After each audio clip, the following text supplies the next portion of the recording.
To put on, we put a butterfly on all the bags. We put Layne's story on it.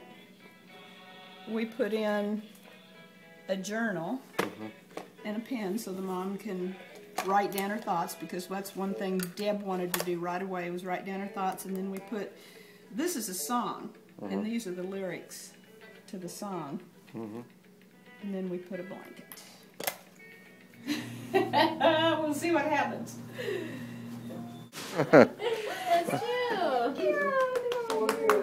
Good. Ready? Well, come on back. I'm ready. Are you?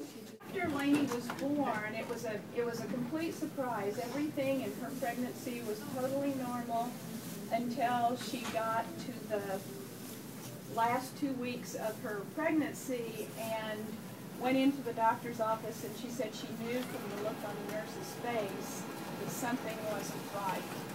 And the nurse said, I think the batteries aren't good in my Doppler or whatever. She said, I need to go get the doctor. And she said she really suspected right then that something was not right. So the doctor came in and told her that there was no heartbeat. So just that fast, she goes in, everything is fine, and within moments, and I'm sure you've probably all faced situations like that as well.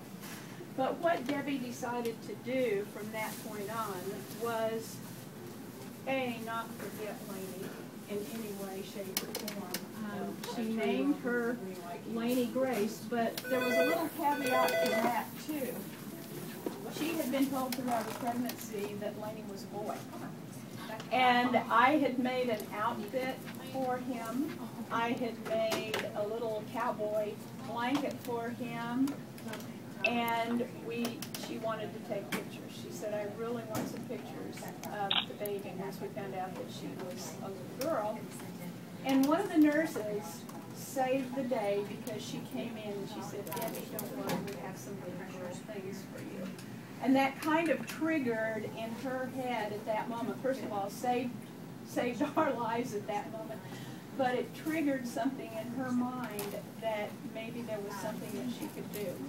And so from that point on, she started putting some things together.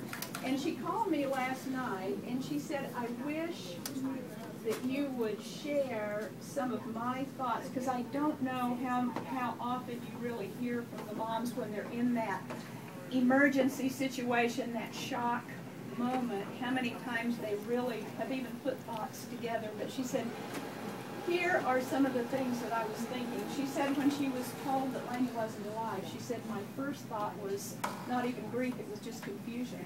It was just like, what is going on here? And then she thought, is my baby even real? Is this even a real thing that's happening to me? And she said, especially for first-time moms, too. She had a little boy, 3, at home, but she said a first-time mom might even feel this more intensely. The overriding thing, once she got over the shock of the moment, was, I don't want my baby to be forgotten. And will she be forgotten? Is it like she never even existed because she isn't alive? And then she began to wonder, just moved from one phase into another. She said, would somebody else even think she was a real mom, or worse yet, had she done something to cause it? And so she knew she had to begin to resolve those things in her mind.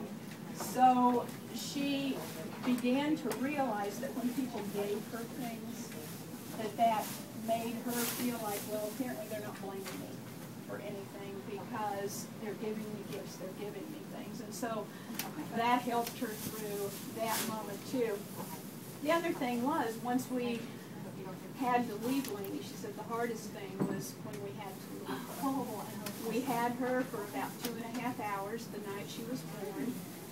The nurses at the desk told her while she was laboring, they had a candle burning, and they told her, Debbie, there's a candle out there, and as you walk around, you'll see that candle burning, and that's for Layne. And she said the other thing was that when she finally had to leave her, they said, if you want to come back tomorrow, we'll bring her back to you again. So Deb would not stay at the hospital that night. She went home about 3 hours after Layne was born. we did go back up to the hospital. The next morning she went out, she found a little outfit and a little blanket that she wanted for Layne. The hospital gave us, and we found a replica later, but the hospital brought us in. Like I said, we only had little boy things. And we had a little blanket. They brought a blanket and then this little outfit, and we found it later. But this is what she wore the first night when we were taking pictures, and then we took a little different outfit that Mom and Dad had for her and dressed her. The nurses said, you know, bring your clothes to us, we'll dress her and bring her to you. And so they did, and so Deb had her for about an hour and a half the next morning, and then she finally had to tell her goodbye. But anyway, what has come from that, and I'm sure you guys have probably, I hope that you've seen the baskets that we are bringing in. She hopes that the moms know to go to the website, that it's an option that the moms have when they have their baby, that they know about the website, because she's got some really neat things on there. There's a neat song on there, and hopefully some things that would be comforting. Maybe they don't want to right away, but maybe they want to a little bit later. Follow-up has been really important to Deb, and she's been receiving some messages from the hospital off and on, just, you know, thinking about you. Now, this has been almost a year since we lost Layne, but she still occasionally will get a message, and you know, that makes her feel good now. And she said sometimes a mom might feel distant at the moment. Maybe they're trying to not face what's going on, and they're trying not to face what's happening. She said, honestly, I thought the night before I had Layne, I just want to get this over with, and I don't want to think about it anymore. And that was until she saw Layne, and until she really had her the next day. She felt completely different. But she thought maybe if you did have a mom that was feeling distant, if there was a way that you could give a bag to a family member, so that maybe they could take it and then give it to them later. Or is there any way that a mom might, you know, 6 weeks later or whatever, come in and she could pick up a bag and at the end of it, she said, this is her story, she said, I knew after Layne was born that I was completely and totally unable to let her go, and that is why we are carrying our love for her on through Layne's project. Layne is not gone in many ways. We want good to come from Layne's spirit, and for everyone who is blessed with a child to recognize and appreciate the gift they have been given.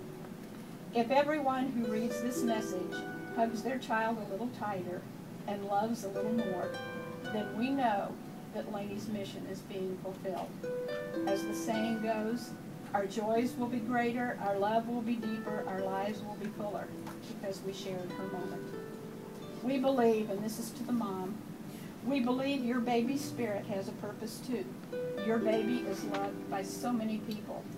We understand the hole that is in your life now and the unconditional love that you feel for your baby. Hopefully this website will provide a place for you to go when you need someone to understand, and might allow you to share with the world the love that you have for your beautiful butterfly.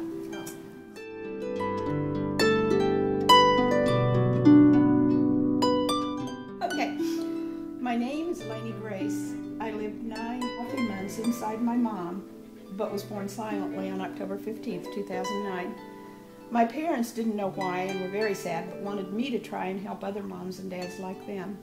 In this way, they feel closer to me and hope that the items put together in this bag will be helpful in some way to you.